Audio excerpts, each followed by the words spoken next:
Ini ada di peringkat 2 di seluruh riset ketakutan di dunia setelah kematian. Yang bener loh. Iya, ini Kita kasih solusi. Depan gue nih, Bapak Finance Nasional, Bapak Agensi Nasional, Bapak Public Speaking Nasional.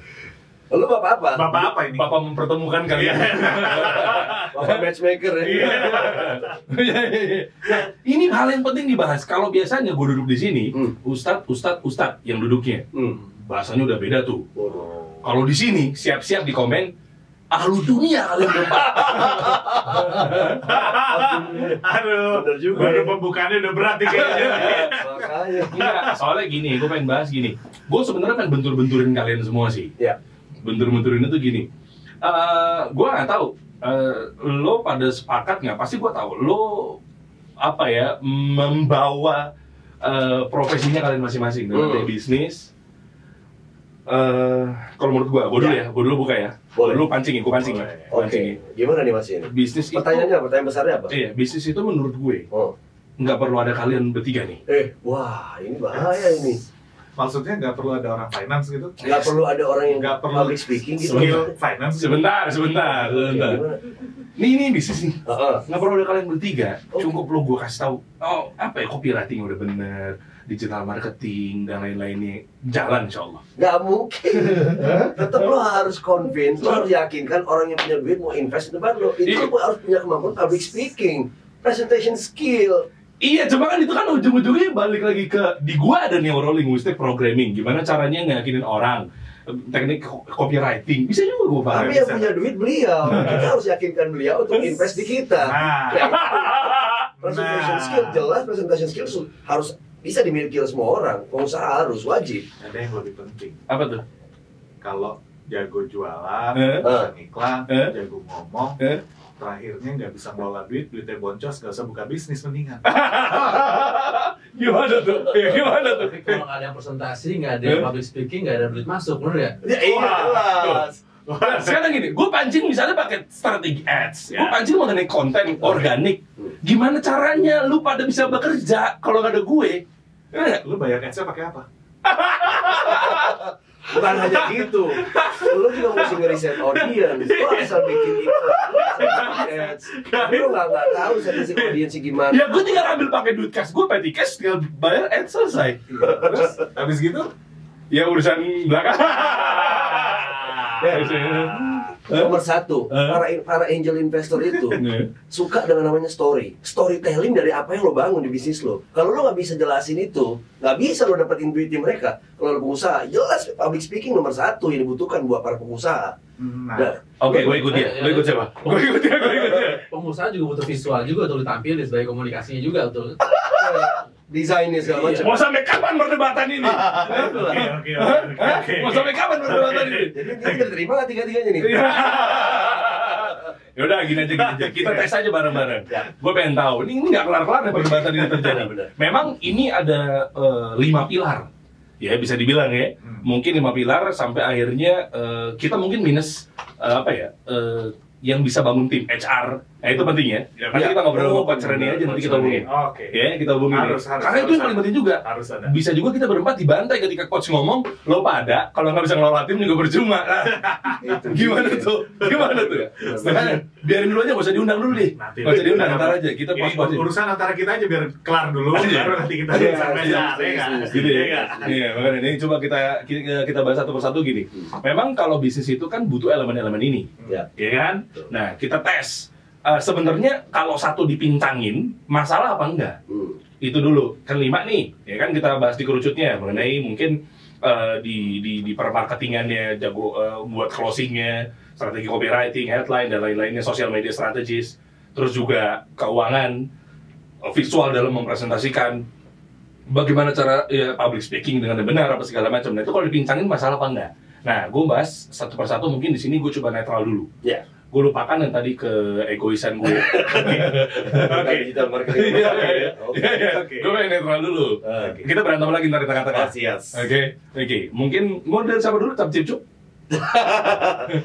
Mau dari siapa dulu? Tentang kemampuan inilah, tentang kemampuan mengelola anggaran itu Karena penting. bisnis ujung-ujungnya uang, Eh. kayaknya enak kan mulainya dari urusan duit. Nah, boleh. Gue udah bilang. Boleh. Saya Boleh. finance. Iya sih, financial keuangan. Manusia boleh berencana, budget yang menentukan. Dalam bahasa bisnis ya. Dalam bahasa kehidupan. Bahasa juga. Iya, benar. Langsung di disclaimer. Netizen gue kenceng-kenceng loh. Ada komen-komen macam-macam. Bahasa bisnis ya. Oh, jadi maksudnya ditentukan pada budget itu semuanya kehidupan kita. Oh enggak, saya balik dulu ya. dalam konteks bisnis. Aduh. Gak, bentar. Boleh dulu nggak tadi? Yang ini. Tolong ntar editing ini, bagian ini editingnya nggak usah pakai timekeeper. Biar dipotong-potong orang, enggak? Enggak. Maksud tadi udah di disclaimer. Dalam urusan bisnis setuju. Tuh, lu Yes. setuju. Kenapa? Karena kita ngomongin ikhtiar ya, bisnis apa segala macam. Ya itu memang ujung-ujungnya budget. Kadang orang, nah ini kita ngomongin dari dulu ini. Yes. Bapak Keuangan Nasional. Kenapa sih hatta CEO itu sendiri berantem sama orang finance? Biasanya gitu. Ya kan gara-gara mungkin CEO-nya pengen apa, tahunya orang finance-nya nggak kasih. Ya. Peperangan antara CEO sama CFO atau mungkin ya lain-lainnya lah. Atau mungkin CFO di sini diwakili COO juga boleh. Yang bikin program gede, cuman duitnya nggak ada bisa. Iya, bener. CMO juga gitu tuh. Mau masarin ini pakai ads, Campaign. ujung-ujungnya berantem. Udah lah. Iya. Maksud gue seakan-akan CFO tuh jadi kayak CEO-nya gitu. Gue nggak terima. Karena gue juga begitu sama Renat. Gue pengen campaign ini. Bahkan benar ya, Om, di sebagian perusahaan BUMN, tren CFA itu penyelamat buat bisnis itu ya, bagian nih. Iya. Kemampuan mengelola keuangan. Selalu. Dari Itu, perusahaan ngerugi supaya nggak rugi banget. Itu CFO yang dicari Oke. kemampuan. Oke. Tapi kan bisa di cover sama CEO juga. Terus aku bilang, Jadi gini. Jadi mana? Dari awal. Ini buat teman-teman Dari yang awal, ya. pengen bangun bisnis nih. Yes. Oke. Nah, ini buat kita ngomongin konteksnya ini kan kalau misalnya lo jadi pengusaha, ya kan? Lo punya skill jualan tapi lo nggak punya skill ngelola finance. Lo punya skill bikin story keren banget, tapi lo nggak bisa ngelola finance. Oke. Lo jago banget nih bikin presentasi, Slide. ya nggak? Meyakinkan angel investor segala macem, tapi lo nggak bisa ngelola uang. Even lo present, lo bikin deck, ya kan? Lo bikin business plan, ujungnya selalu ditanya, back duitnya gimana bos?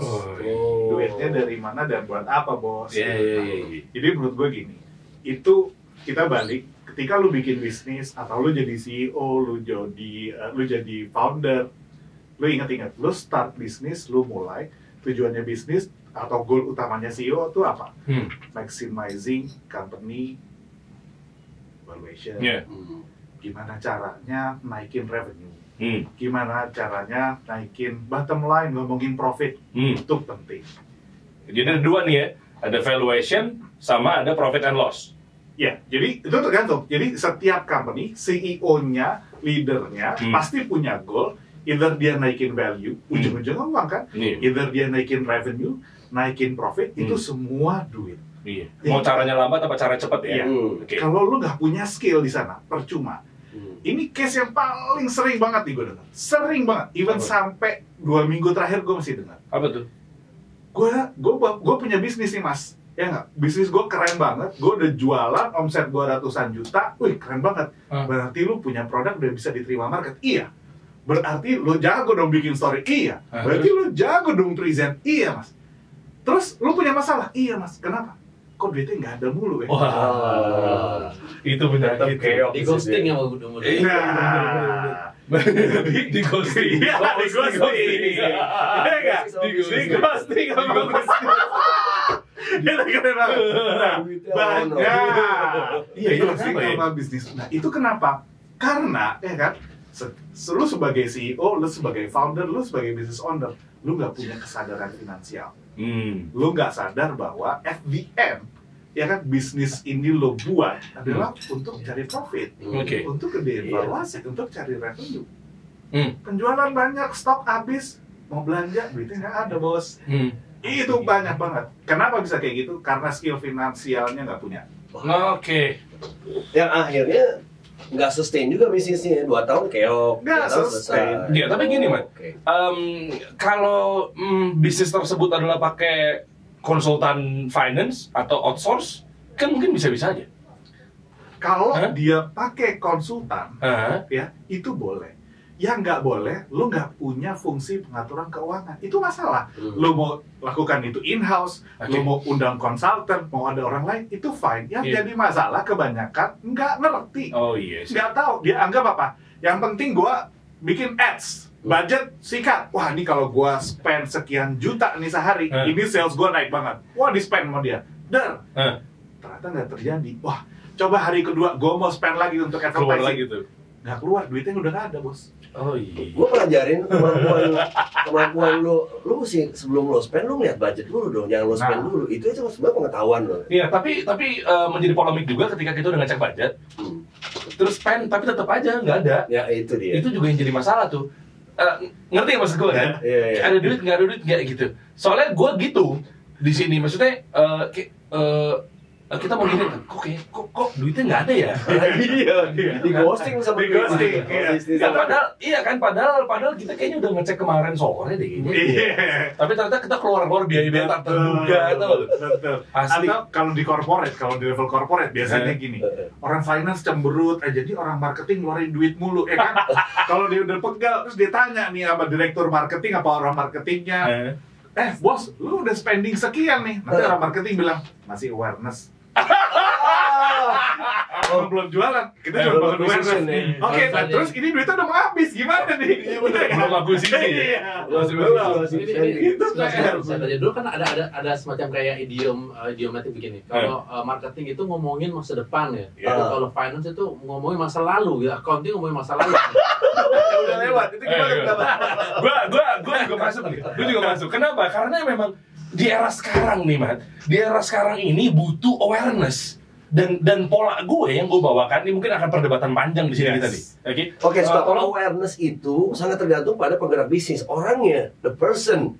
Lo harus bangun awareness ini dengan diri lo sendiri. Kuasain ilmu public speaking lo di situ. Lo talk to everyone you meet. Siapa aja lo omongin tentang bisnis lo. Makanya ngomong ketemu ini penting. Makanya kita udah belok ke gue. Belum. Kalau lihat perdebatan ini mungkin ya. Sebenarnya untuk lo bisa jadi pengusaha yang hebat, untuk lo bisa jadi CEO yang sukses, lo nggak cukup nguasain satu skill.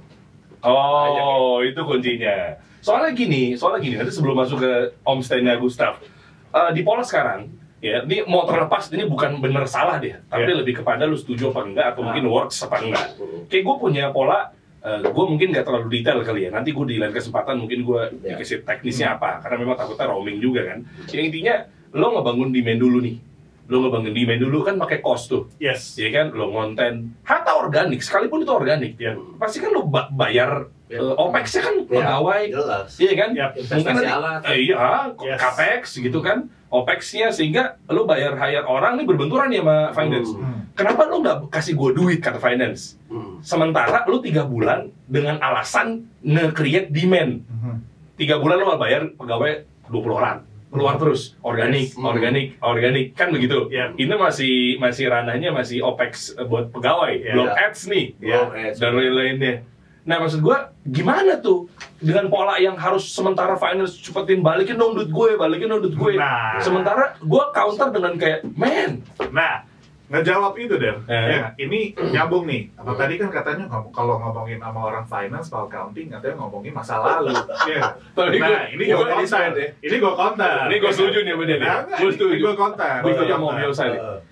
Kalau lo punya kesadaran finansial, lo akan punya budget. Lo akan punya rencana. Lo akan bilang, oke, kita akan spending sekian X, ya kan, dengan target awareness-nya Y. Ya. Orang finance akan tanya, oh, kalau memang targetnya Y, gue udah spending X nih, ya nggak? Mana bukti targetnya Y?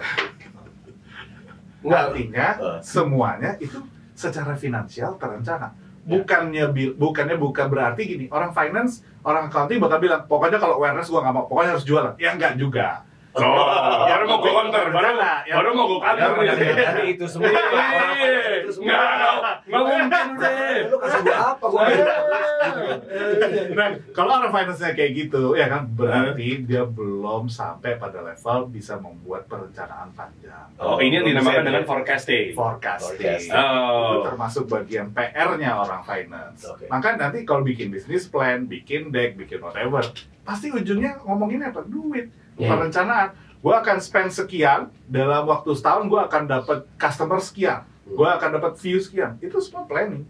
Masalah di tengah jalan nggak sesuai, nggak masalah. Gitu harusnya. Fine. Lu ngomongnya bener nggak begini nih? Ntar kenyataannya orang keuangan begitu nggak Om Yosa? Iya kan? Nanti giliran kita modal qadarullah lu pada ngambek.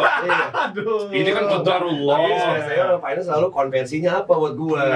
Itu kan diukur, nggak cuma keluar tapi balik ke sini In apa. return. In return apa? What do we get in return gitu. Oh, oke. Itu makanya kuncinya Gitu. tuh. Jadi menurut gua ya MBM skill mengenai keuangan, finance, accounting harus wajib dimiliki sama seorang founder, pengusaha, CEO. Kalau Iya lu sih. mau bisnis lu gede, lu harus punya skill itu. Iya sih. Nggak bisa Bener. nggak? Tapi setuju juga nggak ketika orang finance coba dong tolong downgrade dikit dong, dia ngerti dengan egonya. Sekarang nih eranya nih era awareness nih, era acquisition nih, harus ngerti juga kan? Sebetulnya. Harus ngerti Kan? selama bisnis itu disepakati di awal, perencanaan itu disepakati di awal. Oke. Yang penting jangan misalnya bilang gini, oke, kita mau spending misalnya 1 miliar ya selama 3 bulan ke depan. Orang finance bakal tanya karena otaknya duit banget kan. Oke, gue spending 1 miliar, lo dapatnya apa? Gue akan reach misalnya, gue akan reach sekian juta orang. Oke, gue spend. Gue bakal hitung dong ya nggak? Iya. Value-nya berapa Reach per ya, orang, reach gue itu kan berapa sih ya gue dapat per orang itu ngabisin berapa rupiah? Kalau ternyata lo minta uang dan ternyata, aduh sorry nih 1 miliar kemarin cuma dapat 100.000, pilihannya ya gue ganti aja, jangan-jangan orangnya nggak bener nih, atau jangan-jangan perencanaannya nggak oke nih, Atau dia nggak ngerti apa yang dilakuin. atau dia nggak ngerti yang lakuin mana. Jadi kita akan selalu tanya returnnya apa, walaupun mungkin belum bawa bentuknya revenue uang, fine, tapi ada kesepakatan ya Wak. Ini gue setuju sih. Setuju. Boleh, gue kayak masuk. Makanya ini semua meeting program ada orang finance gitu. Ini sambil curhat kayaknya. Kan approve. Ujungnya dia nggak minta nanti konvensinya apa gitu. Ini pertanyaan. Oh, ini ngeri. Wah, Ini biasa. ini bapak agensi yang udah lama pernah bapak kutu loncat. Jangan kasih tahu nanti yang di sana pada gerah. Iya. Seorang CFO gitu ya, mereka harus menghadapi misalnya tiga brand manager yang punya campaign masing-masing dengan bobot yang sama, gitu ya. Dan secara budget mereka harus juggling antara budget buat si A, B dan C gitu. Yes. Nah ternyata salah satu ada punya yang lebih besar dari sisi budget, cuma dia menjanjikan sebuah revenue yang akan diperoleh gitu, in return. Nah, itu gimana? Apakah CF itu harus punya keputusan sendiri atau dia harus cap-cup seperti itu? Gitu? Oke, ini menarik. Kalau CFO dihadapkan pada situasi budgetnya terbatas dan FYI ya, budget selalu terbatas di perusahaan segede apapun. Pasti. Ya, di perusahaan segede apapun namanya budget terbatas nih budgetnya. Isi ya budget. Selalu. Yang tambah batas target. Iya, gitu. Revenue tambah Iya, batas. betul.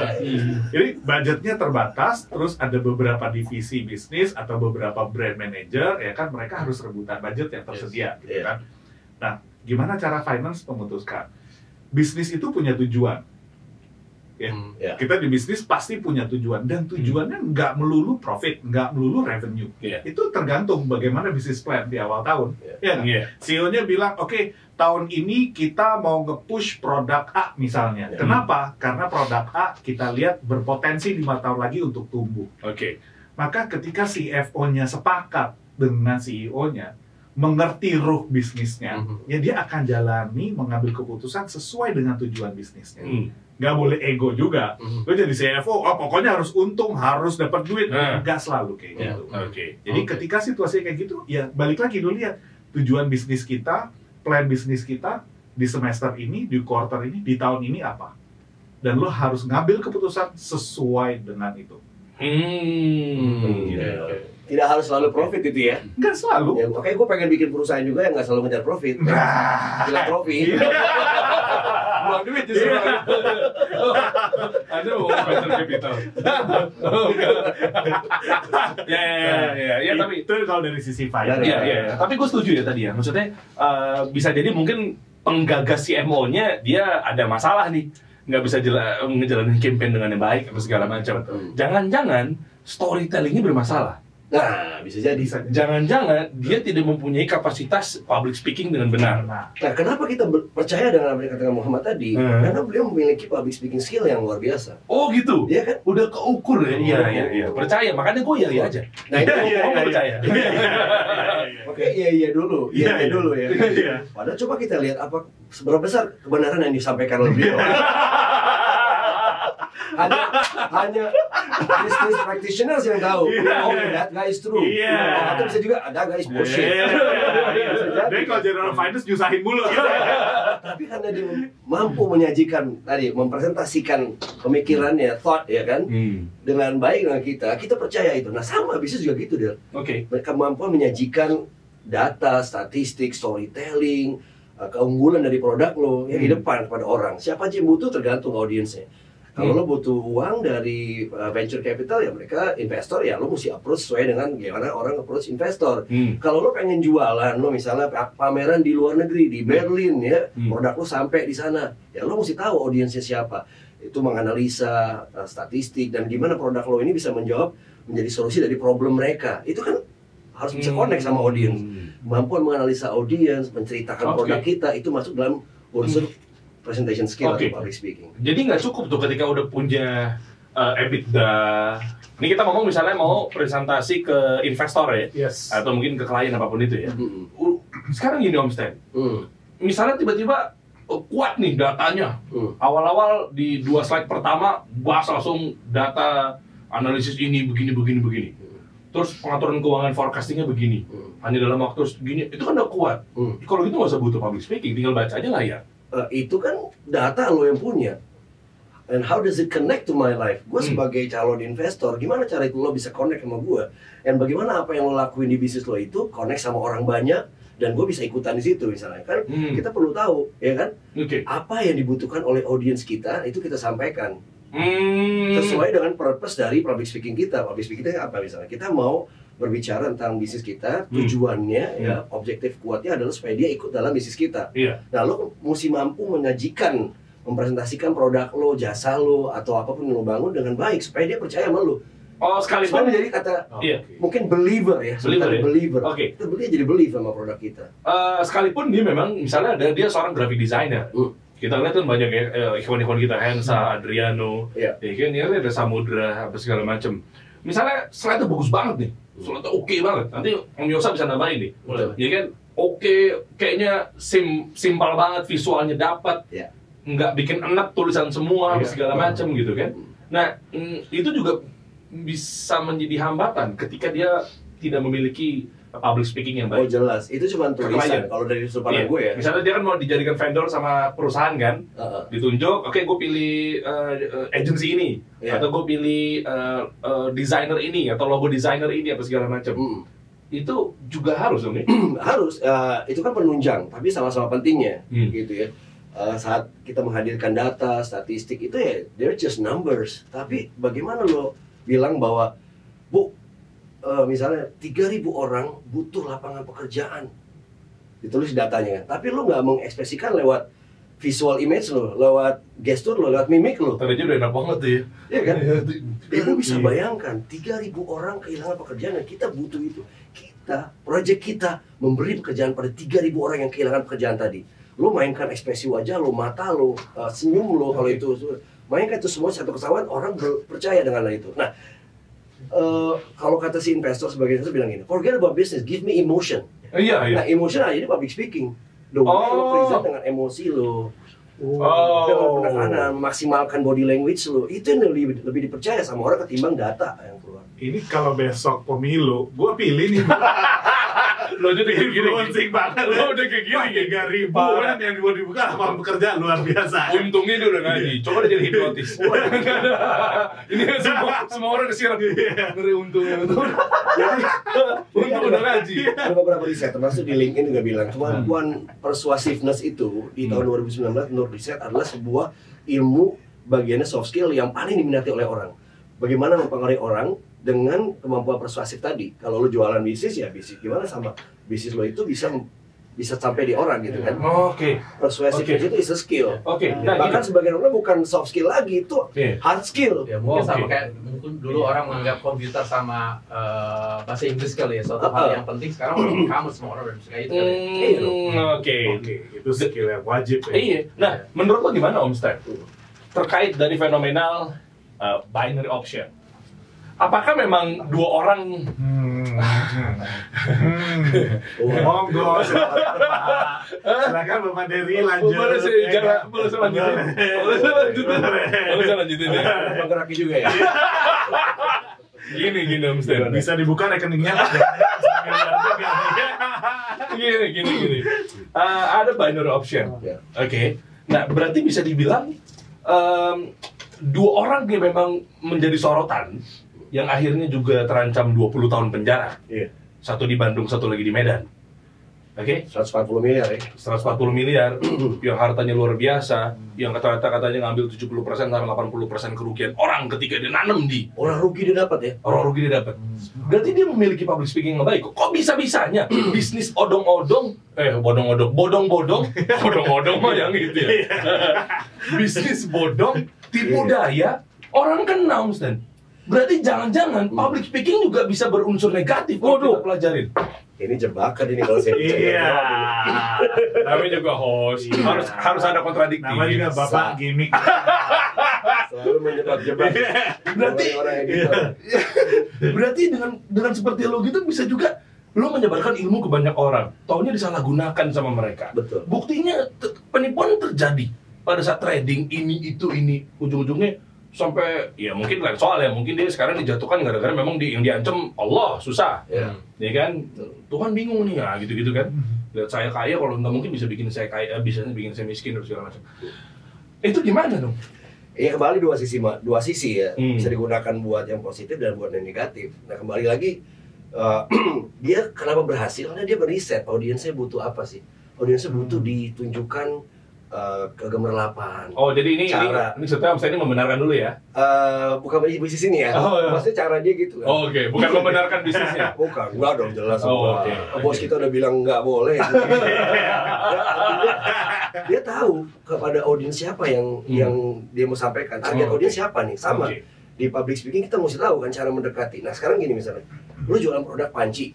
Audience lo ibu-ibu, think like ibu-ibu. Yes. Bagaimana cara ibu-ibu ini beli panci lo? Apa concernnya dia terhadap sebuah panci?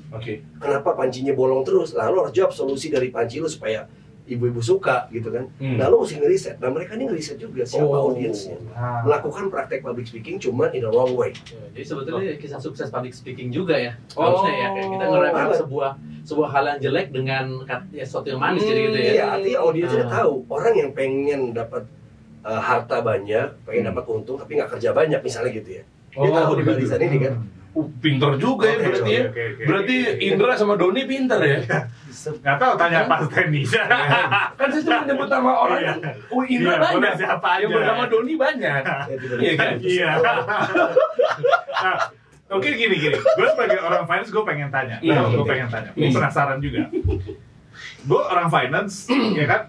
Gue mikirnya adalah gimana caranya setiap orang, setiap CEO, setiap business owner bikin bisnisnya. Ya. Dan hari ini orang itu kan terhubung ke begitu banyak panggung yang namanya social media. Ya. Dan di banyak data nunjukin bahwa performance si CEO, si business owner di publik itu akan menentukan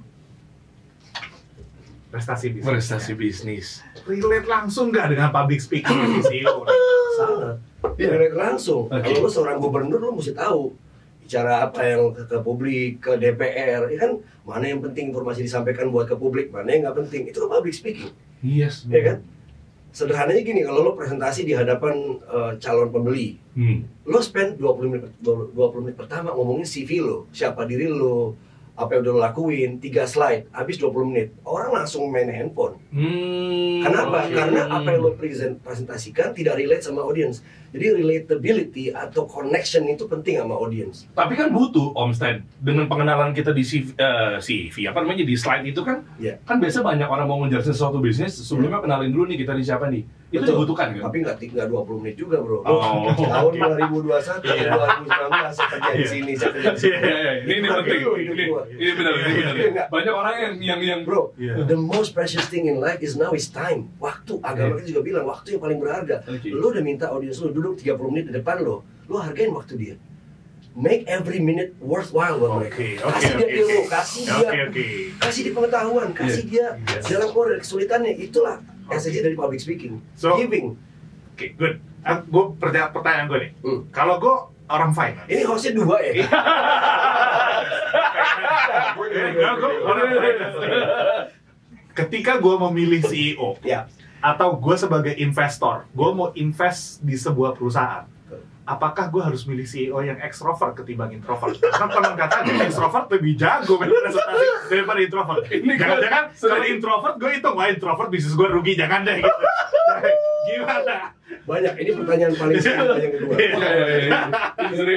Yang kayak gue, bisa nggak sih jadi public speaker? Bisa nggak gue menyampaikan ide bisnis gue kepada publik dan orang percaya? Gue bilang bisa. Ini bukan apa ya, seseorang yang lahir gifted dari lahir, enggak, itu semua diasah. Kita tahu kemampuan dari sampai di sini bukan sehari 2 hari, belasan tahun dia. Bukan DNA. Dari penyiar jam 1 pagi kan. Dengerin cuma orang sakit, lagi jaga malam. Sampai jadi host syariah yang paling host syariah nomor 1. Podcast syariah. Dihujat langsung. Bapak podcast syariah. Oke. Introvert. Nah ini ada nanti jawabannya di Om Yosa nih. Introvert kan bisa didukung dengan macam-macam, dengan visual image yang bagus, dan kekuatan slide, ya. Dia tahu apa yang audiens butuhkan. Dia hanya bercerita sekarang. Lu pernah mengamati nggak si TEDx presenter itu? Dia kan nggak ngomongin, dia caranya bercerita aja. Seorang ahli bedah otak, dia bawa tengkorak ke situ. Dia cerita, ini loh namanya bagian yang otak yang berpikir keras ketika Anda lagi stres di bagian sini. Itu udah menjawab kebutuhan audiens. Ketimbang dia statistik, data, ini, wah. Berarti menurut lo data salah? Nggak salah, cuma menurut gue gini, tugas kita sebagai public speaker menyederhanakan, simplify every complex information. Jadi dibikin simple. Iya, jadi kalau lo nggak ngerti public speaking kan semua lo tuang tuh dalam slide. Banget. Kan jadinya kan mual kan? Mual. Ngeliatnya kan mual tuh. Mual. Itu. Contoh misalnya gini ya, misalnya CFO menjelaskan numbers. Orang perlu tahu numbers itu artinya apa buat bisnis ini. Dengan kita mencapai 1 miliar setiap tahun, berarti banyak orang yang, misalnya 100 orang akan mendapatkan pekerjaan baru nilai sini. Nah itu kan number, tapi kita dengan kemampuan public speaking ceritakan bahwa uang itu bernilai buat masyarakat. Jangan cuma forecast. Jangan cuma number, misalnya gitu ya. What does this number mean gitu kan? Nah public speaker lah yang menyampaikan itu sih. Kemampuan si leader tadi. Makanya visual juga penting. Visual penting juga. Tambahan melihat kita punya CFO seperti Omo seperti ini ya, gitu ya. CEO ini Zahir. Ya kalau bisa CFO, kita mesti bikin sebuah modul course ya, bagaimana seorang brand manager menghadapi CFO supaya goal dia punya. Karena the hardest way adalah menghadapi CFO. Ternyata bukannya klien. Iya. Nanti gue bikin di aplikasi. Lebih kejam. Makanya ntar gue bikin di aplikasi kasih solusi ada begituan. Trainingnya gitu kan maksudnya kan. Menghadapi CFO. Menurut gue gini, mungkin problemnya bisa jadi ya. Jadi problemnya adalah karena orang-orang yang present dan meminta restu CFO dalam tanda kutip ya, meminta restunya orang-orang keuangan, nggak punya skill public speaking, nggak punya skill presentasi yang oke. Mahal. Kita ngomonginnya angka, ini ceritanya desain. Ini kita desain, terus so what man? Nah berarti sebetulnya CFO juga butuh basic knowledge tentang desain juga ya, biar dia paham. Masuk. Masuk, bener. Nah kan tadi gue bilang di awal, jangan kita yang ngikutin terus, kita ketemu di tengah dong. Orang-orang finance lagi nonton, coba lo, lu liatin gue nih, gue ngomong nih, gue serius nih. Jangan, gue udah nurunin ego, ya lu naik dong, kita ketemu di tengah. Lu juga belajar desain, lu juga belajar visual, lu juga belajar ini itu. Ketika, ya kan public speaking kan nggak cuma satu arah, Om. Public speaking kan kita ada yang ngomong, ada yang menerima kan. Nah itu esensi komunikasi dua arah kan. Esensi komunikasi dua arah kan. Nah jadi makanya orang-orang finance pun juga harus belajar ketika ada yang ngomong, mempresent ke kita, jangan dia langsung counter. Jangan kayak, enggak, dia nggak bisa bawa sales, langsung patah. Saya mau butuh uang, apalagi mungkin di depannya, kira-kira mungkin untuk awareness ini 1 miliar, patah langsung. Lu balikin gua kapan? Nah maksud gue coba lu dengar. Itu debt collector kali ya. Iya kan? Ya coba lu dengar dulu esensinya. Jangan-jangan arahnya ke sini, tapi jangan-jangan ke situ. Kalau tadi menjelaskan ke CFO tadi, dia punya skill public speaking, dia tahu apa yang dibutuhkan mereka adalah konversi dari uang yang dikeluarin, jadinya apa. Nah dia akan menyampaikan.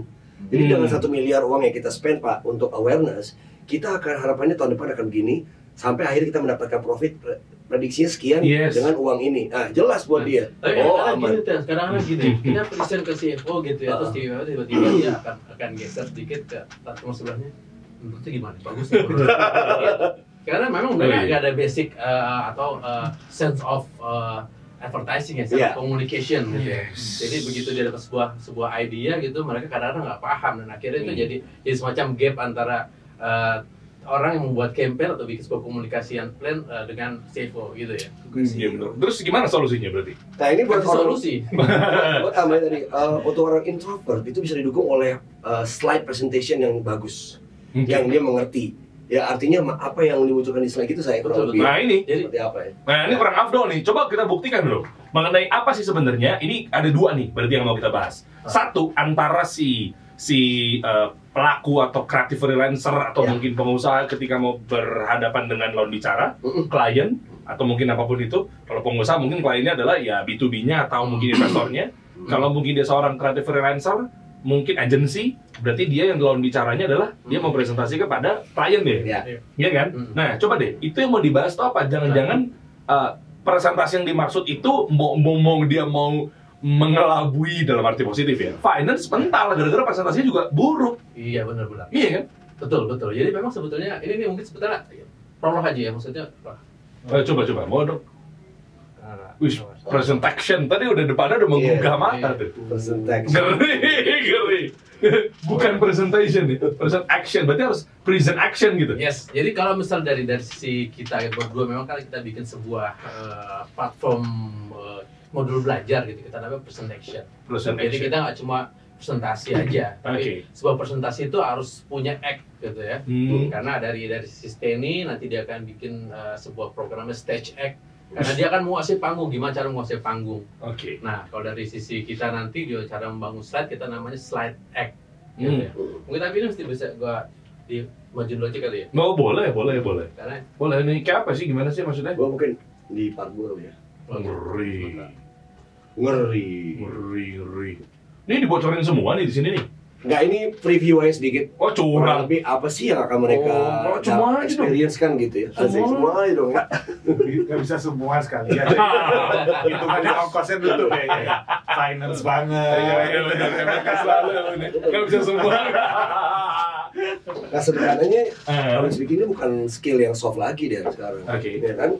Banyak para angel investor segala macam itu banyak bilang bahwa apaan lu bilang soft skill, ini hard skill bro. Kalau lu nggak bisa kasih story yang menarik dari produk lu, forget about investment. Dia bilang gitu. Ini nanti ada bukti dicapai oleh orang-orang besar ya. Kalau Carmine Gallo nih bilang bahwa ini sederhananya key sukses di semua jenis field yang kita mau bangun. Kita mau bangun bisnis, kita mau bangun bisnis jasa, kita mau jualan desain. Semua profesi kayaknya. Semua profesi lu harus mampu menggambarkan itu. Sekalipun dokter ya? Dokter iya kan? Iya, the art of convincing patients yang meyakinkan, bicara bagaimana menjelaskan bahwa anaknya si ibu ini hanya bisa bertahan satu tahun lagi misalnya. Itu kan ada kemampuan public speaking juga menjelaskan.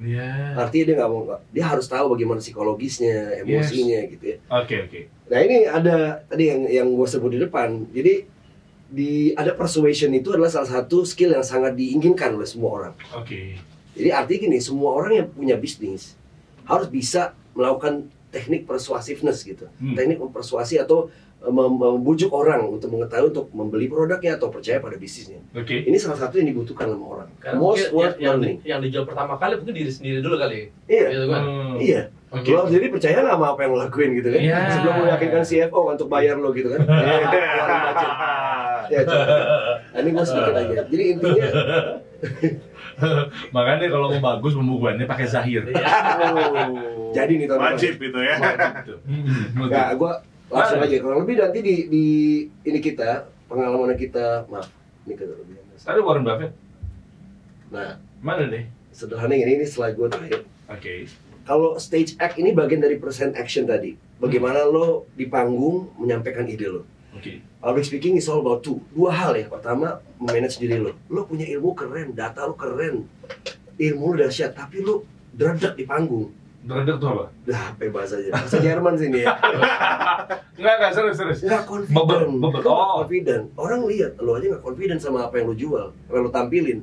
Berarti lo produk lo juga nggak convincing ini buat gue beli. Dapat. Ya. Oke. Nah ini musuhnya macam-macam nih. Fear, ya, Oke. anxiety, bahkan glossophobia. Ini ketakutan terhadap terhadap berbicara. Ini ada di peringkat 2 di seluruh riset ketakutan di dunia setelah kematian. Yang bener loh. Iya, ini orang paling takut public speaking, bahkan lebih takut public speaking dibanding mati. Oh, oke. Riset di Amerika ya. Makanya dia jadi anxiety gitu ya. Iya, itu. Kalau kata anak Jaksel sekarang kan. Anxiety, bener. Ada yang bilang daripada gue ngomong depan orang, mendingan gue mati aja, mungkin gitu ya. Oh Iya, iya benar. Enggak, sebenarnya kalau stigmanya di luar negeri kan ada yang Habis ngomong meninggal. sama orang kita healing dulu kalau gitu. Soalnya kan habis work life balance ya. Riset ini banyak. Di luar negeri banyak, kalau ada orang meninggal kan di Amerika, di luar negeri kan dia harus menyampaikan orang ini baik, ini sahabat saya. Itu lebih menakutkan dibanding mati sendiri. Makanya dia bilang, lo pakai mati sih gue jadi harus ngomong. Coba nggak mati juga. Ini perumpamaan dalam bisnis saja. Bapak half punch nasional. Dari tadi dia ngatur flow-nya aja deh. Biar orang nungguin sampai akhir ada punchline, ada half punch. Biar orang nggak boring. Nah, ini musuh-musuh dari public speaking ini ya. Anxiety, glossophobia, ego tadi. Lo punya waktu 30 menit, lo present produk lo, tapi 20 menit lo habisin buat pengalaman hidup lo. Yang nggak ada hubungannya sama calon klien lo, calon prospektif lo. Kenapa sih? Iya bener juga. Karena I've wasted 20 minutes of my precious time just to listen to your achievement. Ini gue nggak ada dalam ini loh. Dia dapat motivasi dari speaker yang salah tuh. Ya, Karakternya ya. salah satunya kayak gitu. Jadi saya mau ya saya begini. Nah, saya. Public speaking bukan menang saya, tapi apa yang penting buat mereka. Dikit lagi. Nah, emang kalau host di penghuni terakhir dan Avi Indosiar tuh beda. bukan tuh orang lain ya. Salah. Tawa Sutra ya kan? Iya. Selain memanage diri, yang sebelah kanan adalah teknik. Teknik inilah kita mau tadi yang lo selalu ajarkan orang-orang bagaimana nih the first 2 minutes ya kan nih attention grab-nya seperti apa. Lo ngomong di forum orang masih pada sibuk megang handphone, gimana nge-grab attention-nya mereka supaya mereka fokus sama lo. Kalau mereka nggak fokus kan mereka akan lepas. Itu gimana? Nah itu ada di teknik-teknik attention grab. Selain itu membuat opening yang bagus gimana supaya audiens ngumpul. Dan sama dalam kontennya nih, lo mau cerita tentang bisnis atau produk yang lo bangun lewat storytelling. Lo cerita tahun 19 saya dulu masih ngesot ya, uang cuma punya 20.000 di kantong, tahun 2022 cuma 25.000.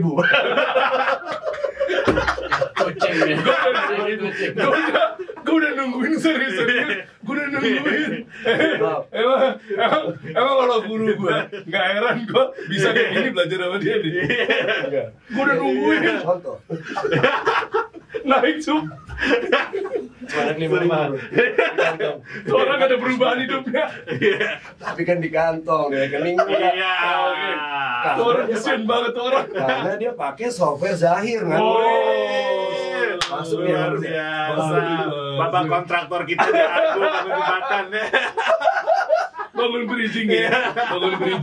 Nah nanti teman-teman juga akan belajar nanti ya kalau diizinkan ya. Termasuk gimana lo membuat compelling closing. Sebelum lo closing ya lo apa buat lasting impact-nya kayak gimana? Supaya orang ingat dengan produk lo nempel setelah mereka selesai dari presentasi lo. Iya kan? Ya, apa nih lasting impact? yang lo mau kasih gitu ya. Oke. Apa kalimat terakhir yang lo mau ucapkan sehingga Contoh. orang sampai rumah mikir, Contoh dong. kayaknya bener nih gitu ya. Contoh. Misalnya sederhana gini, minuman ini, contoh ya. Kalau Anda mau jadi bagian daripada kemajuan dan juga yang menjadi seorang ambasador kesehatan, Anda harus berpikir untuk memiliki minuman ini. Contoh misalnya gitu ya. Dia pakai transport loh di ujung. Contohnya kayak gitu. Iya. Apapun ya. Jadi orang mikir ya dari rumah. Nah, selama orang berpikir tentang produk kita, ini keuntungan buat kita. Berarti kan dia ingat terus dengan produk kita. Iya. Nah, itu namanya lasting impact. Kita harus bangun dalam presentasi kita yang bagus. Ya, mungkin kalau bisa buat ke CFO, cuan. Iya. Iya. Nah, di bagian akhir tadi namanya call to action juga. Sama kan? Iya. Call to action. Apa sih yang lo pengen sampein ke gue harus apa sih? Nah, ketika lo udah berhasil di opening, di bodinya, ya, sampai ke closing, call to action orang akan langsung ikutan. Kalau lo jualan seminar, harapannya orang akan beli seminar lo. Jualan produk, orang akan beli produk lo. Karena orang pengen punya sesuatu yang lo ceritakan tadi. Itu produk lo. I'm out. Nggak usah. Iya. Kita kan rapat paripurna. Iya. Itu lasting impact. Iya. Itu lasting impact. Keren. Luar biasa. Ini nggak dibocorin semua nih. Ya nggak cukup waktunya lah. Kita nggak intimate kalau cuma begini. Nanti lah. Berarti harus desain waktu untuk gabung juga nantinya. Misalnya di satu event, seminar, apa segala macam. Nanti boleh ya. Mungkin teman-teman tulis di kolom komen kalau pengen ikutan. Iya kan? Atau saran apa segala macam. Nah, Om Yosa juga ini punya presentasi luar biasa. Om, gue menarik banget sama lo punya slide tentang vocal point. Vocal itu Vocal point ya. Vocal point ini. Nah, bukan daging lagi tuh, kolesterol. Itu slide-nya bukan daging lagi. Jadi Om Sta ini, aduh, ini ntar dibagi-bagi dong ilmunya Om ya. Insya Allah kalau dikasih kesempatan kita. Siapa tahu kita bisa seminar. Yang penting bikin approve dulu. Kalau ini bisa dihitung hasilnya oke banget. Bisa jualan apaan aja laku nih. Approve, berangkat. Iya. Coba gue pengen tahu. Ini keresahan orang-orang juga nih ketika misalnya mau presentasikan produknya. Jadi kadang-kadang begini, ini menyambung dari apa yang punya Steny ya. Kadang-kadang kita sudah punya skill yang bagus, gitu ya. Tapi tiba-tiba kita dibantai sama materi presentasi kita yang, nggak banget deh, katakanlah gitu. Nggak storytelling kalau bahasanya Steny gitu ya. Nah, sebetulnya slide yang bagus adalah slide yang jadi coworker kita, jadi teammate kita. Harus saling mengisi tuh. Apalagi buat orang-orang yang ternyata public speaking-nya nggak bagus. Once kita nggak bisa memberikan sebuah ekspresi yang menarik gitu, nggak bisa membuat audiens wow gitu. Paling nggak kita punya materi presentasi yang bikin orang juga oke deh gitu. Karena kan secara kritikal ya. Ini analisa pribadi aja ya. Kita ngelihat beberapa teman gitu ya. 5 menit pertama atau mungkin sekitar 3 slide pertama itu adalah waktu yang kritikal untuk audiens itu bilang gue dengerin atau gak dengerin. Gitu. Di 3 slide pertama. Attention span deh. Yes, attention memang paling penting gitu. Kan ada AIDA kan, prinsip AIDA itu attention yang pertama. Anak agensi nih AIDA. AIDA bukan nama akhwat ya? Iya, bukan lagi ngomongin akhwat ya? Itu Nur Aida. Ada nurnya. Jadi memang kalau secara tadi bicara masalah vocal point ya, karena manusia itu kan bilang bahwa personality speaks earlier, ya. Sebelum kita ngomong, gitu ya, kita udah munculin dulu nih sebuah gambar yang sudah memberikan sebuah persepsi pertama, pendahuluan, ya kan? Apapun itu. Nah, pentingnya kita punya tadi ya prinsip vocal point. Kita bisa taruh di mana tuh? Apakah gambar kah yang pertama kita munculkan, ataukah sebuah call to action misalnya, ini keren loh, gitu. Something yang bukan orang kita, what is the next slide? Gitu. Jadi vocal point itu adalah gimana cara kita mengatur titik fokus seseorang itu pada sebuah bidang layar. Gitu. Coba ada contohnya nggak? Contohnya mungkin nanti ada tanggal 27 ya. Wah. Confirm lu. Udah. Gue diajak kan ini? Iya, ajak sepaket kan? Oh, siap. Iya, kan kalian kan ibarat Reza bukan sama Farid aja kan? Satu paket. Zaman dulu Starsky and Hutch. Fadli-Fadlan terus ya. Ini kita ngomong we are a visual creature ya. Semuanya itu bahwa manusia kan kalau dibilang otak kita indra yang paling utama itu adalah mata. Itu dia memproses 70% dari reseptor di tubuh kita. Sebentar, saya potong. Anda tadi bilang indra, Anda bilang 70%. Ada apa dengan bernama indra dengan mengambil keuntungan dari Tadi Anda bilang indra 70%. Enggak semua indra begitu. Ada juga indra yang bakti. Nggak semua mengambil 70% dari kerugian orang lain ya. Ganti kata. Sensory nggak jadi indra ya. Nggak jadi indra ya. Lanjut.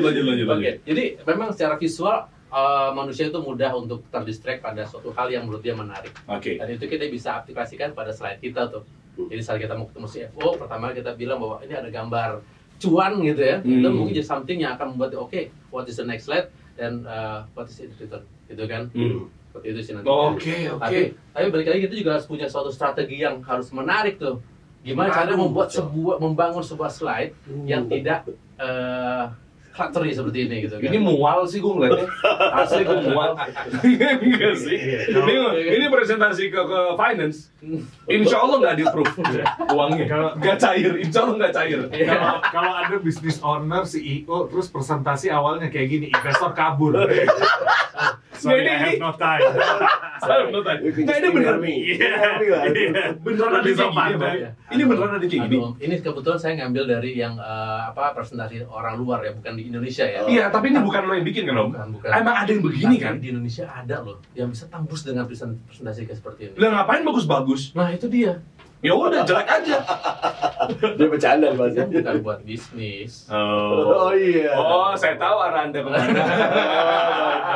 Baik. Nah sebetulnya kayak misalnya entrepreneur kita juga punya masalah yang sama tuh. Bikin communication media, mungkin flyer atau poster atau apapun di Instagram, di sosial media, dia cemplungin semua informasinya. Terbantahkan ternyata orang Amerika juga ada juga yang skill design di bawah ya. Ini sederhana gini, gue harus lihat foto yang mana nih gitu. Nah, mungkin kita bisa bedakan kalau kita ngelihat hal yang seperti ini kan. Ini juga. Kita juga nggak nyaman. Warnanya yang ngejreng. Aduh, sakit mata. Ini apa tulisannya nih?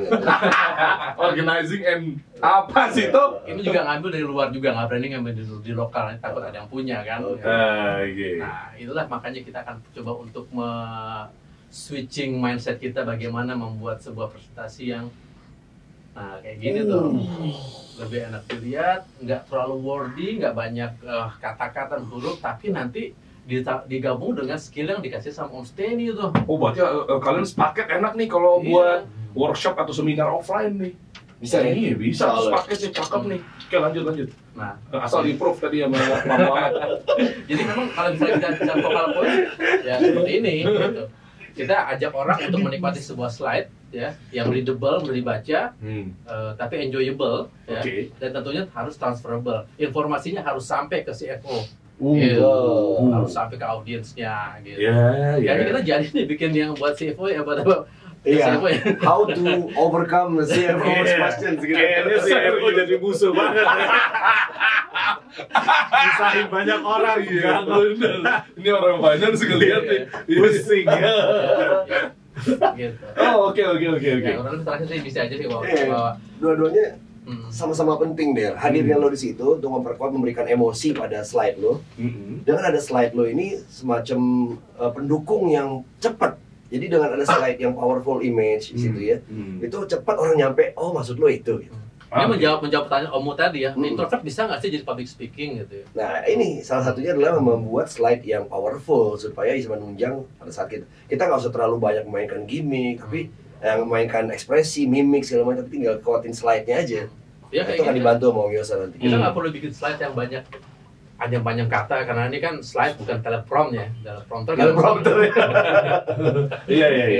Tapi ini oke sih kalau gue lihat ya, maksudnya jadi pengusaha atau mungkin timnya gitu nggak melulu mikirkan buat ya cuma itu penting ya, misalnya strategi marketingnya, keuangannya dan lain-lainnya. Kalau selama melengkapi seperti ini kan iya. Ini kan bisa buat perang tempur dan lain-lainnya. Menariknya Om, untuk public speaking yang kita punya itu ada nyerempet-nyerempet dikit desain komunikasi visual loh. Jadi diajarin desain dikit-dikit lah gitu. Jadi untuk pemilik bisnis nggak cuma nyuruh desainernya, tapi dia juga ngerti di balik itu apa sih pentingnya. Kenapa kita harus nempatin satu yang tadi itu focal point, yang lain cuma pendukung aja. Dia ngerti, jadi nggak cuma nyuruh-nyuruh aja desainer bikin ini, tapi dia ngerti juga. Tuh, CEO juga harus ngerti begituan berarti itu. Kadang-kadang kan juga gitu, pemilik bisnis begitu dapat flyer udah jadi, yang ditanya sama dia anaknya nih, menurut lu bagus nggak nih gambarnya? Seperti itu. Karena dia nggak ngerti.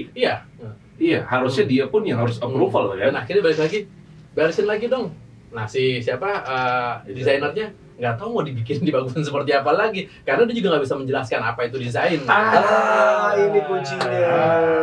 Lebih lengkap lagi kalau udah semuanya udah dapat, terus tapi kuncinya sebenarnya kalau mau lebih mantapnya lagi harus tahu gimana caranya membangun tim. Ya, setuju. Gimana cara membangun tim? Bener. Itu yang paling penting. Karena lu percuma lu begini bagus tak, taunya tim lu berantakan ketika tadi tuh. Iya kan kita kasih revisi, ada yang ngambek lah. Iya. Ada yang males lah.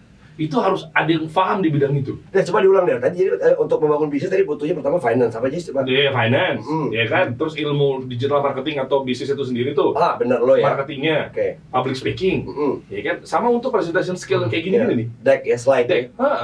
Sama satu lagi 5 berarti ya? Ya harus 5, biar komplit. Bangun timnya biar bagus, yang kuat ya. Iya, makanya harus ada coach yang bagus. Coach siapa coba? Benny Dolo. Lain urusannya Om kalau itu. Loh, itu kan coach juga. Itu kan coach juga. Ya, bangun timnas ya. Oh iya, sorry. Enggak lah. Coach yang memang udah paham di bidang HR dan lain-lainnya. Ada coach nih. Iya benar. Jadi beliau tadinya harusnya hadir di sini. Cuma karena memang sekeluarga lagi isoman, jadi jagain dan lain sebagainya. Tapi tenang, tidak ada insight yang ketinggalan dari beliau. Ya. Kita maksimalin online-nya gimana? Oh, cakep. Boleh. Kita langsung sapa aja ya. Sapa aja. Assalamualaikum Coach Rene. Assalamualaikum. Waalaikumsalam warahmatullahi wabarakatuh. Sehat semuanya. Maaf nggak bisa gabung di sana ya. Iya, alhamdulillah sehat. Nggak apa-apa Coach. Gimana keluarga di sana ya? Lagi isoman ya? Iya, isoman rame-rame. Kami semua positif kecuali saya sih. Semua positif kecuali saya jadi. Alhamdulillah ya, tetap ya. Jam berapa di sana, Coach? Di mana sih, di Nebraska apa di mana? Jauh banget. Atau Bintaro? Kayaknya Bintaro udah beda. Di sini LA Lenteng Agung. Lenteng Agung, iya. Gimana tuh Coach? Mungkin kita langsung bahas aja nih, udah nggak sabar nih di sini, nggak apa-apa deh. Istilahnya walaupun via online begini kan, tapi kan insight-nya kita tunggu nih kan. Nah ini, kita ngomongin tadi panjang lebar, tapi untuk ngatur timnya seperti apa? Ketika mengenai pemukuan udah aman, bagaimana cara mungkin nanti presentasi ke klien juga udah oke, gitu kan, nyampein produk udah mantap. Mungkin tadi juga saya udah sedikit share mengenai bagaimana cara pengaturan buat copywriting, headline, buat macam-macam lah untuk di ranah sosial media, strategis. Nah sekarang kalau untuk timnya berantakan percuma nggak sih Coach? Nah ini kita bahas nih, gimana tuh Coach? Ini kan masalah yang paling sejak organisasi pertama dulu dibentuk ya. Gimana gue bisa dapat orang gitu. Dan rata-rata walaupun mementingkan mencari orang, tapi dalam pelaksanaannya lebih banyak yang akhirnya tunduk, yang penting mau beruk juga nggak apa-apa asal bisa ngerjain kerjaan yang dibutuhkan. Bener kan? Iya kan? Yeah. Jadi sebenarnya yang membuat sulit itu ya pelaku usahanya sendiri, karena nggak pernah melihat orang sebagai apa ya? Sebagai bagian yang kritikal. Ingat ya, kalau kita sehari dapat orang yang salah itu masih ingat istilah garbage in, garbage stay, ya. Jadi dia di situ. Dan celakanya kalau kita nggak punya pemahaman bahwa yang saya cari ini bukan orang yang bisa mengerjakan saja, tapi orang yang kemudian memahami, gue mau ngapain sih? Nah, pertanyaan gue mau ngapain ini aja kadang-kadang masih sulit dijawab. Oh iya. Duit. Iya, kalau duit lebih baik disampaikan secara jujur aja. Gue di sini cuma nyari duit, lo nyari duit sama gue ya. Jadi hubungannya transaksional. Tapi biasanya yang kayak begitu nggak akan langgeng. Ada duit yang lebih gede, atau kemudian duit yang di dalam jadi seret, pisah. Oh iya, cabut dia resign. Ya? Tapi kalau ada keselarasan, kayak misalnya kita belajar dari Rasulullah, contoh yang paling gampang gitu ya. Baginda Rasulullah mencontohkan bagaimana kemudian dia merekrut, kan istilahnya kan. Para sahabat-sahabat itu kan hasil rekrutannya beliau. Ya, masuknya bisa berbagai macam angle, tapi kemudian pada saat sudah ada di dalam, ada satu proses yang membuat mereka merasa, oh iya ya, ini bukan cuma masalah seorang bernama Muhammad bin Abdullah yang mau mengerjakan sesuatu, tapi ini bagian dari sesuatu yang lebih besar dari kita semua. Nah, organisasi esensinya kan itu, to do more with more people, ya kan? Tapi pertanyaan tentang to do more-nya untuk apa ya? Nah itu belum ada jawaban yang clear melebihi daripada supaya dapat duit lebih banyak lagi. Terus cara ngatasinnya gimana? Rata-rata kan itu kan hal yang nggak dimunafikan gitu loh. Pasti kan ujung-ujungnya mau kerja dimanapun, mau kerja di Zahir, kan pasti kan kebenturannya begitu juga tuh coach gitu. Artinya apakah kita harus over balik? Money driven ya.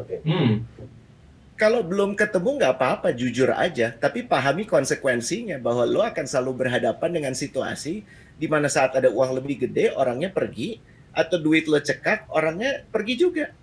Nah, yang paling penting adalah memahami kenapa saya bikin bisnis. Kalau cuma cari duit kan banyak cara. Kenapa milih yang ini? Ya, itu pertanyaan the why yang akhirnya kita berangkat ke jati dirinya. Saya mau ngapain sih? Saya dari mana? Kan simpul-simpul besarnya kan gue dari mana sih? Gue mau ngapain di sini dan gue mau kemana? Ya kan? Mau di dalamnya itu mau bisnis, mau kerja di BUMN, BUMD, jadi jadi MC kondang, pembicara kondang kayak Stephanie Agustaf yang di sana, punya startup yang sekarang udah gede banget namanya Zahir, itu kan pilihan-pilihan. Tapi apa konsekuensi pilihan itu kepada orang lain? Benar nggak? Benar. Makanya iya. Dan kalau itu belum bisa dijawab, baiknya fokus ke sana. Karena kita nggak hanya mencari pekerja, kita cari orang yang akan mendampingi kita. Kita mencari believers, orang yang meyakini apa yang kita yakini, betul nggak? Usaha itu kan believers. Ya, belief, ada belief system yang kita mau coba jalankan di sini. Belief system. Benar. Dia harus percaya dengan misi yang kita emban juga ya. Majuin perusahaan ini bareng-bareng. Tuh, makanya nggak salah beliau bikin sesuatu yang tempat kita nongkrong di Ancol Segara. Tapi coach gini coach. Ini mewakili orang-orang finance nih coach. Mewakili orang-orang finance. Bapak finance nasional mewakili teman-teman pengusaha yang ketika mereka mau grow, mereka mau gedein bisnisnya, mereka sadar gue mesti bangun tim nih. Nah, tapi ketika proses lagi bangun tim, selalu dihadapkan sama dua pilihan. Gue mau hire orang yang bagus, mentalnya bagus, tapi bayarannya mahal, tinggi. Ya. Apakah gue hire yang murahan dikit aja deh, value-nya beda-beda, ya oke, tapi gue bisa dapat 2-3. Ketika dihadapkan pada posisi kayak gitu, kira-kira pilih yang kayak gimana coach sebaiknya sebagai pengusaha? Kalau gue coach, bisa nggak yang ketiga? Yang ketiga tuh udah bisa dibayar murah, bisa dipecut hal yang bisa nggak tuh kan? Kapitalis. Kalau jawabannya menurut gue nomor satu, Bro Ismail, kita gak boleh tunduk sama atau, ya kan? Kita sendiri kan yang sering mempersempit pilihan-pilihan kita. Kalau nggak A ya B. Padahal yang namanya abjad kan sampai Z, ya kan? Sehingga menurut saya juga sebelum kita sampai pada kebutuhan, gue butuh orang nih, ya baiknya sih sudah dibuat rencana kapan dibutuhkannya dan kira-kira orang yang dibutuhkan itu bentuknya kayak gimana sih? Dan kalau misalnya sekarang udah berada di dalam sphere of influence, itu akan keren banget, ya. Nah, perusahaan sebesar Google aja nggak bisa menghindari orang pindah ke Facebook. Perusahaan sebesar Facebook nggak bisa menghindar para engineer pindah ke organisasi yang lebih kecil tapi bisa menawarkan lebih besar. Percaya kok, uang itu akan selalu jadi bahasan, tapi tidak boleh dijadikan satu-satunya bahasan. Kalau kita nggak punya narasi selain uang, nah celaka. Artinya lo akan ujungnya ya I think aku dengar cerita Zahir keren banget bagaimana bootstrap dari awal. Itu kan pilihan. Tidak mau tunduk atas tawaran untuk orang invest gede-gedean. Kenapa? Karena saya nggak mempertahankan sesuatu. Dan sesuatu itu kalau bisa dikenali oleh orang-orang yang ada di sekelilingnya, dia akan merasa, oh iya ya, mungkin uangnya tidak sebanyak yang di sana, tapi saya merasakan di sini saya mendapatkan apa yang saya cari. Apa sih yang dicari? Nah itu makanya Pernah dengar buku Your Job is Not Your Career nggak? Oh, Itu dia. Itu buku viral tahun itu loh. Sampai sekarang. Nah, ini coach mau nanya nih, Jadi, coach. Ini mewakili dari sebagai Bapak Kutu Loncat Indonesia. Kita di sini sebut bapak-bapak semua. Gimana? Deketan kita Miusa. Wah, sebagai Bapak Kutu Loncat Indonesia nih ya. Udah berpindah-pindah agensi gitu kan ya. Nah, dari perspektif HR itu orang yang sering pindah-pindah kantor itu dalam rentang waktu pendek itu seperti apa sih ininya? Mantap Perspektifnya gitu. Kalau sebenarnya bukan pindahnya yang bermasalah, tapi kenapa pindahnya kan?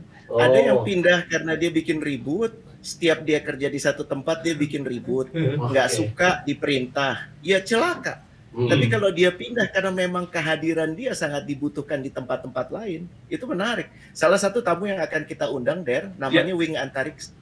Ya, dia udah pindah kerja 18 kali. Sekarang dia jadi salah satu direkturnya pengembangannya Ancol.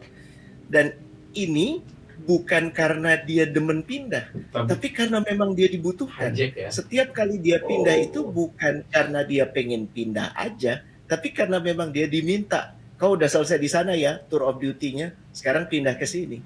Gitu. Dan ini kejadian di banyak orang. Saya yakin orang-orang yang pindah dengan alasan yang tepat nggak ada masalah sama sekali. Cuman kalau lebih masalah menurut saya lama di satu tempat tapi nggak ngapa-ngapain. Jadi orang abu-abu aja gitu kan. Adanya sama dengan tiadanya. Itu juga nggak ngaruh ya. Coach, tapi buat para pebisnis nih, jika mereka ingin men-set up tim, apa nih kira-kira saran-saran terbaik yang Coach bisa kasih ke kita ya nggak sih? Betul. Misalnya apa karakter-karakter employee yang bakal stay together sama kita lama dan fight bareng sama kita? Gimana cara mengidentifikasi mereka nih, Coach? Nomor satu, muhasabah ke diri sendiri dulu. Apakah saya pantas ya mengajak orang yang saya inginkan untuk bekerja dengan saya?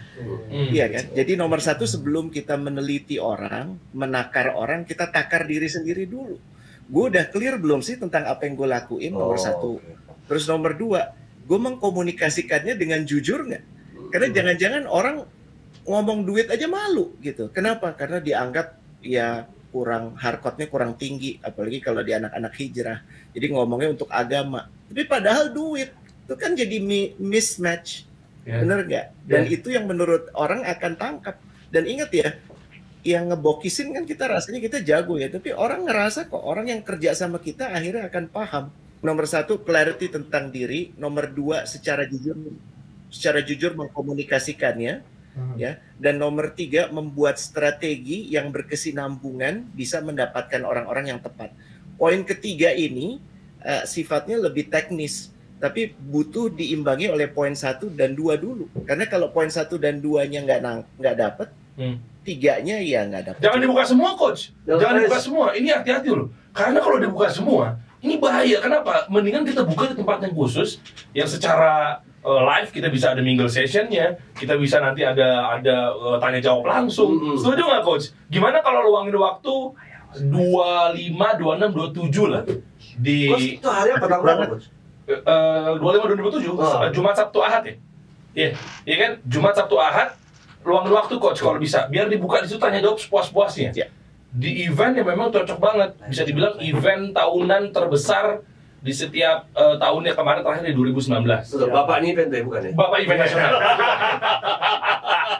Rame banget, Coach. Gimana, Coach? Kita ikutan aja nanti nih bareng-bareng. Ini. Nih, coba nih. Ini bisa di. Nah, tuh, Muslim Life Fair 2022, Coach. Gimana, Coach? Siap ya, Coach? Banyak ustadz-ustadz sana juga rame. Ada book fair juga. Ada macam-macam. Ada apa? Pamerannya? Siap, insya Allah hadir. Dari sekolah-sekolah, ada workshop, ada workshop juga, workshopnya pun juga workshop terbesar bisnis dan pengaturan tim dan lain sebagainya terbesar di tahun itu. Kita Muslim sudah datang, penting ini. Oke. Nanti Coach ikut ya, Coach ya, boleh ya? Coach bagi ilmu di sana ya. Nanti kita ketemu ikutan juga ya, Coach. Boleh? Oke, sip.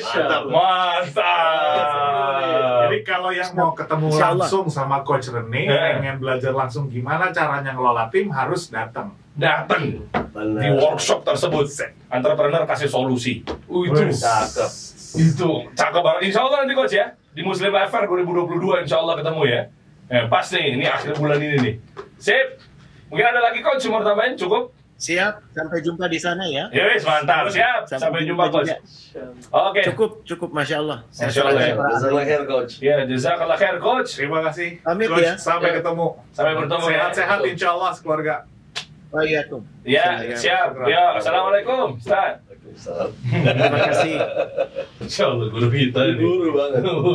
Nah ini yang menurut gue juga cukup kritikal juga nih. Oke. Timnya udah ada Tim udah semuanya. Oh, tadi udah jelasin sama coach Rene ya? Semuanya udah ada. Tinggal gimana cara mengatur timnya kan dari sebuah organizing team lewat operation. Oh iya. Ini nih. Ngoperate gimana gitu ya? Iya. Iya, dan Dalam lain-lain. conduct sebuah tim ya, dalam menuju sebuah satu goals itu kan butuh suatu operation plan yang Ya, ini beli. Ya, ini. Makanya ada istilah ISO, Yes. Iya kan? SOP. SOP, bener. ya kan? Kalau sekarang berarti digital apa ya, Mat? 27001 ya? ISO-nya itu untuk media gue. Ya, ISO 27001 gitu-gitu kan. Security information, Ah. segala banyak lah gitu. Cuman mungkin kalau misalnya kita ngomongin operation, kalau ISO itu untuk sebenarnya untuk kita menstandarisasi. Berarti nggak butuh? Butuh. Oke. Butuh, cuman ISO itu adalah ngebantu kita dan membantu orang lain untuk memahami bahwa operation kita itu pada level yang sudah standar. Oh. Kenapa itu penting? Kalau kita contoh nih misalnya, kalau gue content creator, terus gue punya 2-3 designer lah, ya. Lo order nih, ya, lo order desain. Oh, gue mau desain logo dong, misalnya gitu. Terus karena gue yang owner, gue yang punya, gue bilang sama lo, oh Dad, lo mau bikin logo? Oke, gampang. Gue bisa kasih lo harga bagus. Oke. Harganya 3 juta dan 2 hari selesai. Oke. Iya, iya.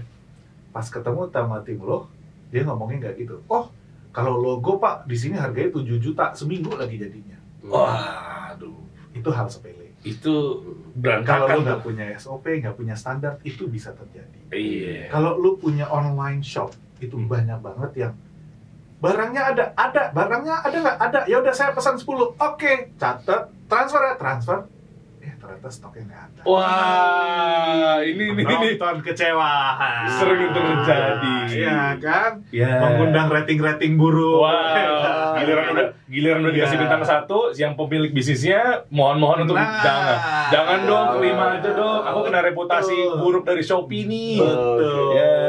Nyesel di belakang. Nyesel kan?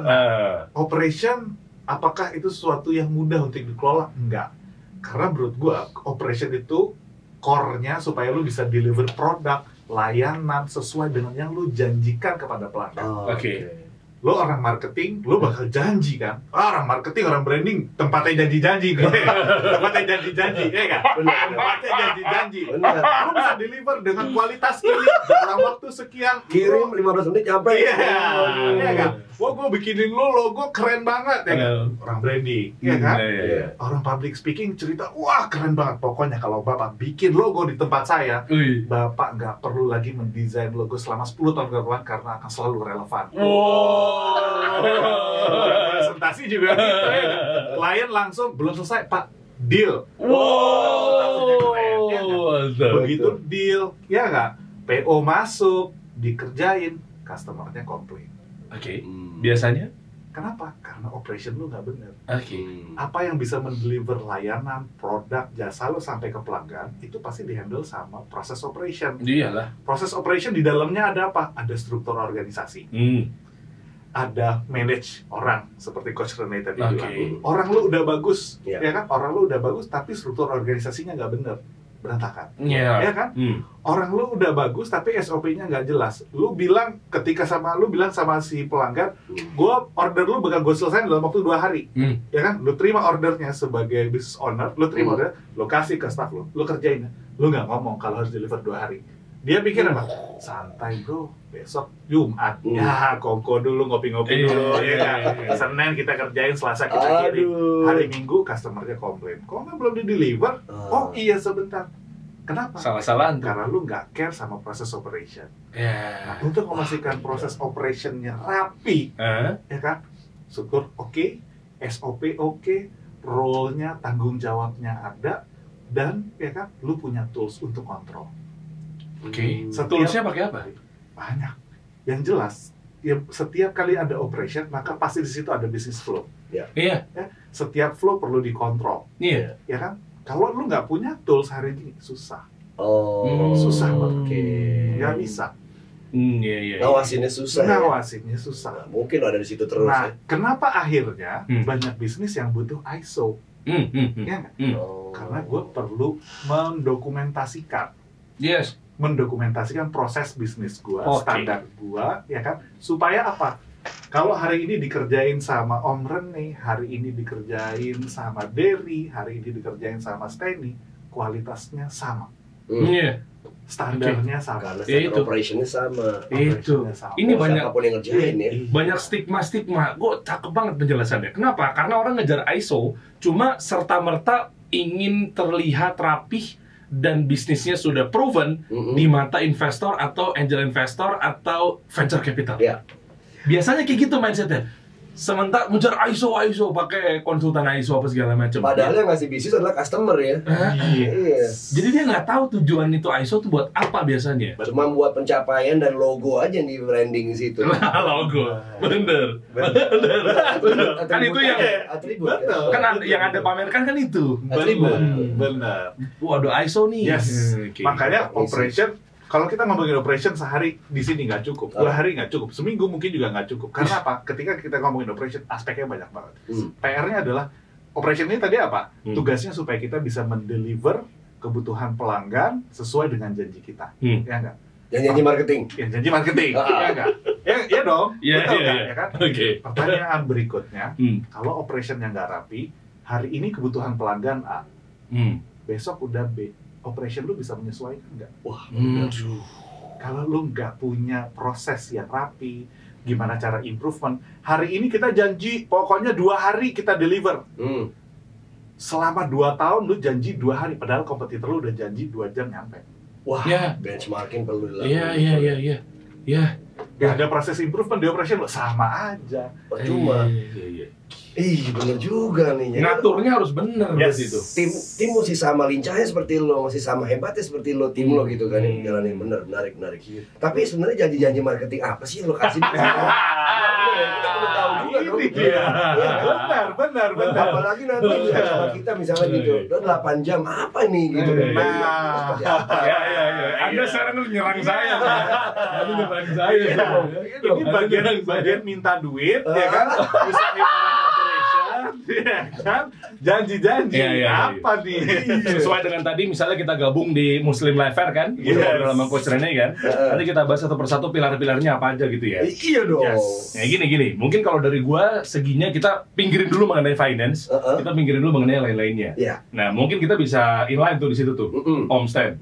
Intinya gini, banyak orang-orang ketika mau memulai bisnis, dia nggak tahu mulai dari mana. Pernah tahu nggak sih kayak postingan, you di order, pernah tahu nggak sih? Iya di order. Oh Iya, di foto gitu kan. Iya di order nih. Iya, Ya, atau mungkin yang lainnya juga apapun itu, mobil or sepeda dijual, di foto dijual. Iya. Nah, sadar nggak ini datanya kuat loh. Kita nih bersosmed itu ternyata banyak orang yang nggak siap. Banyak orang yang nggak siap dalam bersosial media. Ada yang cuma mungkin iseng-iseng doang, ada yang mungkin cuma ya cek-cek doang apa segala macam. Nah, itulah penting kalau di gua kaidahnya biang keroknya itu 3. Gue selalu bedah tuh ya. Selalu gue bedah tuh di sini tuh. Ini udah gue lu mau bisnis di Nepal, Honduras. Ini penyakitnya 3. Mungkin gue nggak selama beliau. Mungkin gue baru 16 tahun, beliau 20 tahunan lah di dunia media kreatif digital. Ini penyakitnya 3. Yaitu yang selalu gue gaung-gaungkan adalah kayak branding, marketing, sama selling. Nah, padahal orang-orang ngertinya gini. Pernah tau gak sih gini? Logo gue udah bagus, tapi gue nggak closing. Sementara dia nggak sadar, dia closing ini cuma pakai branding. Nggak pernah ada buku manapun, fatwa manapun dari ilmu dunia mengatakan bahwa branding buat closing itu nggak ada. Iya. Nah, ini orang banyak salah kaprah 3 pilar ini. Branding, gue udah desain udah oke, fontnya udah bagus apa segala macam. Kok gue nggak ada penjualan deh? Wah bener nih. Iya kan? Nah, sementara kaidah yang dia pakai itu adalah branding memang tugasnya cuma nempelin merek ke dalamnya benaknya konsumen. Awareness ya? Iya, nempel di otak. Iya kan? Apa sih tugasnya? Logo, visual, desain, hal-hal yang memang menunjang visuality. Kayak misalnya kayak ada manis-manisnya, itu kan wording there, tapi sesuatu yang digaungkan dengan visual. Kayak ada manis-manisnya, kita ingat Le Mineral kayak ada manis-manisnya. Kita ingat sesuatu, kita ingat diputar jilat dicelupin gara-gara ya kan? Kita ingat Oreo gara-gara itu. Kita ingat teh botol gara-gara apapun makanannya minumnya teh botol sosro dan lain sebagainya. Tapi apakah kita bisa langsung closing gara-gara itu? Belum tentu. Banyak orang salah kaprah, tagline gue udah bagus nih, tapi gue nggak closing. Nah, dia lupa, dia harusnya belajar marketing sama belajar selling. Itu tujuannya tuh. Iya, dia udah bikin sedemikian rupa tagline-nya, slogan-nya, itu mentoknya di branding doang tuh. Desain gue udah bagus, ini udah macam-macam. Gue udah hire Om Yosa, itu adalah satu vendor terbahal di Indonesia terkait dari pemilihan slide. Ya kan? Tapi kan, nih gini, analoginya gini, 3 pilar tadi kan branding, marketing, selling. Analoginya kalau kita coba jalankan satu role, simulasi. Ini branding nih, tugasnya branding nih.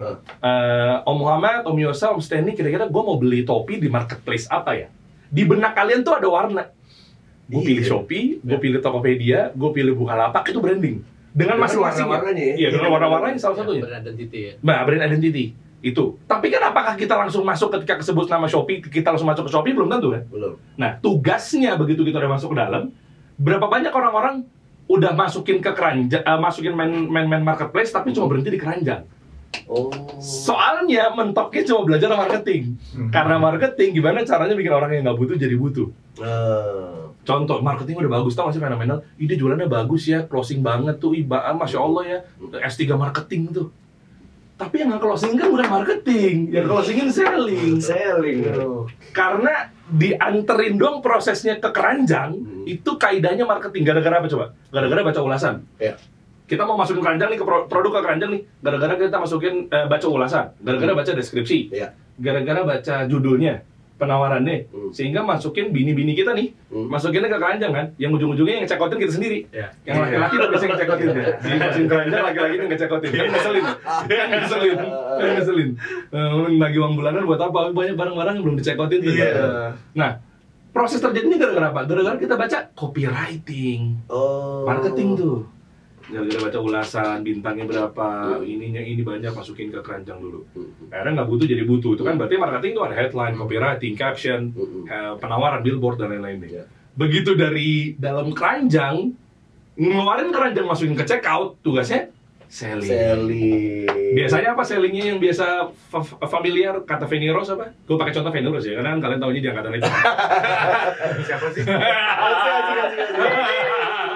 Fanny Rose ketika acara apartemen, iya kan, branding, brandingnya. Emang dia langsung begitu acara Metro TV keluar langsung bilang, oke guys, harga naik, enggak kan? Proses branding, marketing, selling terjadi. Branding dulu, pakai drone, sehingga orang percaya, diambil establish si gedungnya, apartemennya, itu kayak branding tuh biar orang trust kan. Oh gini tampilannya, oh gini. Abis itu apa? Fanny Rose ngobrol sama orang yang diwawancara di direktur marketingnya si apartemen. Dekat dari 10 menit ke stasiun, 10 menit ke sekolah, 10 menit ke MRT, gaya-gaya, itu kan copywriting tuh, bikin orang nggak butuh jadi butuh kan. Tapi apakah langsung closing? Belum tentu, cuma karena kita pengen di hunian itu, kenapa? Karena 10 menitnya ke stasiun. Kan itu marketing tuh, digali, gitu ya Pak, gini ya Pak. Emotion gitu ya, bangun ya. Biar jadi butuh kan. Ternyata dekat ke MRT kok. Nonton sama suami istri, suaminya bilang, percuma di situ kayak jauh mana-mana, daerah utara ujung, misalnya gitu. Ya kan? Enggak kok, kata istrinya. Tapi itu dia bilang katanya 5 menit ke MRT. Iya. Marketing terjadi, bikin orang yang nggak butuh jadi butuh. Tapi langsung closing belum tentu. Kalau Fanny Rose tiba-tiba tutup acaranya di situ, selesai itu. Tapi di ujungnya dibilang apa? Oke teman-teman, ini harganya 5 miliar. Tapi buat kamu ada kabar baik. Buat yang nonton acara sekarang ini jadinya 4 miliar. Buruan, confirm sekarang juga. Kalau enggak hari Senin harga naik. Berarti ini ada di sana juga sama public speaking tadi. Iya dong. Selling closing tadi ya. Selling itu di situ. Banyak orang buntu, gue gagal closing kenapa ya? Karena nggak belajar ilmu selling. Benar. Buy one get one khusus di hari ini. Periodenya dari tanggal 20 sampai 25. Kayak gini nih misalnya nih. 25, 26, 27 ada workshop terbesar mengenai ilmu bisnis dan keuangan, public speaking di Muslim Life Fair. Rugi sih kalau nggak datang. Nah, rugi sih. 25, 26, 27. Misalnya nanti sampai tanggal 24 atau mungkin 23 itu lagi promo tuh. Ntar lu cek terangannya di bawah deh. Oh gitu? Iya. Nah kayak gitu. Nanti kalau lewat dari tanggal itu, harganya jadi kembali normal. Apalagi ketemu Senin ya. Nah, itu contoh-contohnya. Itu yang mungkin nanti bisa gue bahas. Jangan semuanya kali di sini. Jangan. Tadi gue menarik tadi tuh 10 menit ke MRT. Seolah-olah kita orang butuh naik MRT, padahal dia udah punya Alphard misalnya. Nggak naik MRT, tapi ini praktikal juga ya. Jadi kita bisa kayak menghipnotis orang untuk membutuhkan MRT, padahal enggak gitu ya. Itu marketing. Dan ini marketing. Gua harus datang sih, gua harus nongkrong. Berapa jam lo pas lo? Gua tergantung nanti. Mungkin final bisa ngeluarin duit gua berapa? Aduh.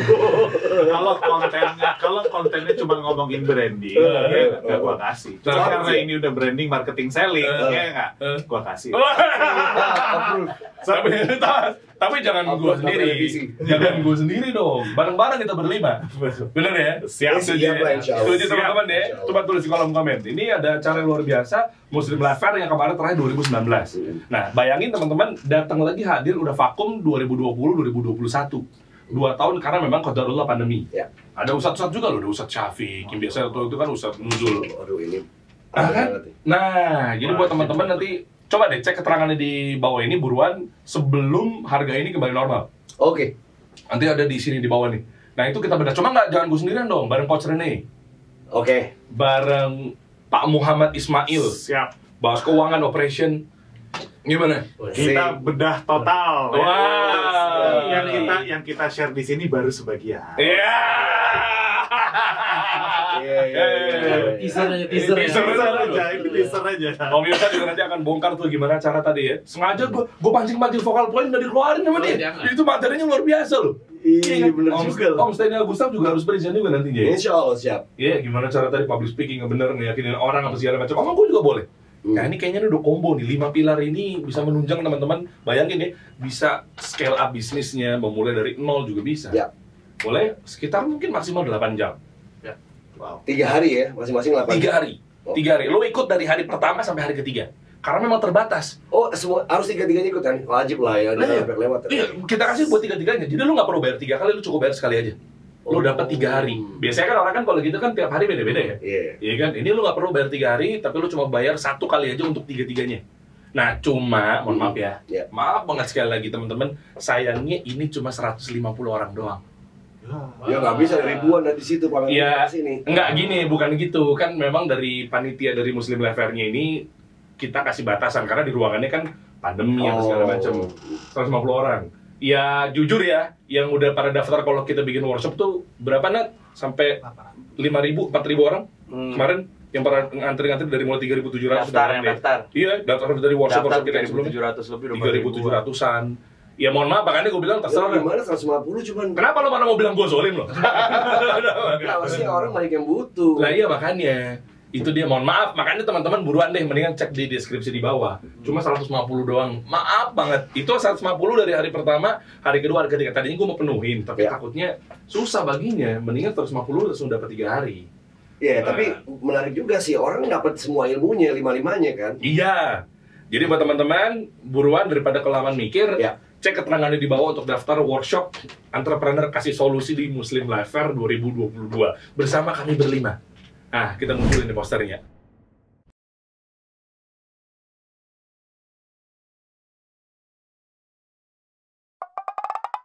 Kita kasih solusi.